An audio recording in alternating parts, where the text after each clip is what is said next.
د اسلامي امارت پر واکمنۍ او امیر المؤمنین د عباس ستانکزي تازه خطرناک ګزارونه. درنو لیدونکو ستړي مه شئ.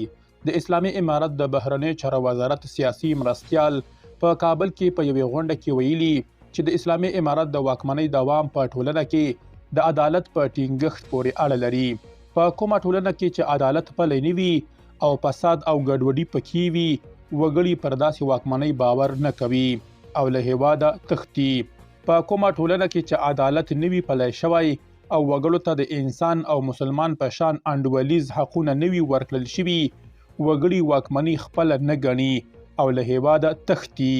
افغانانو تل د جګړې په ډګر کې بریاوې ترلاسه کړي دي، خو په سیاست کې ناکام شوي دي. که دوی خپل مسؤلیتونه په سمه توګه ترسره نه کړي او یوه ټیکاومنه او تلپاتې واکمني جوړه نه کړي، نو دوی به خدای او د تیرو 20 کلونو شهیدانو ته حساب ورکړي.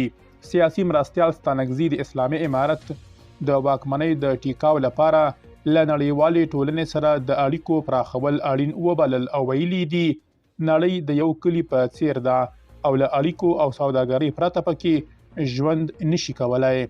ستانکزي له اسلامي امارت څخه وغوښتل چې مسؤلیت واخلي او په هیواد کې پوهې ته د پاملرنې په اهمیت یې ټینګار وکړ. اسلامي امارت واک ته له راتګ وروسته پوهنتونونه او ښوونځي تر 6 ټولګي پورته د نجونو پر مخ وتړل او ښځې په کورونو کې بندې کړې. په ورته وخت کې د بریکس غړو هیوادونو په کازان کې په خپله غونډه کې په افغانستان کې د یوې ټولګړې ملي واکمنۍ د جوړېدو غوښتنه کړې ده. د بریکس غونډې په وروستي پریکړه لیک کې د ښځو په ګډون د ټولو وګړو پر حقونو ټینګار شوی دی. تر دې مخکې چین او پاکستان هم په افغانستان کې د ټولو توکمونو او سیاسي ډلو په ګډون د یوې ټولګړې واکمنۍ پر جوړېدو ټینګار کړی و. اسلامي امارت واک ته له ستنېدو وروسته ټولې توکمیزې او سیاسي ډلې له سیاسته لرې کړې او حکومتي څوکۍ د خپلو جنګیالیو ترمنځ ویشلې دي. درنو لیدونکو له ملتیا مو مننه.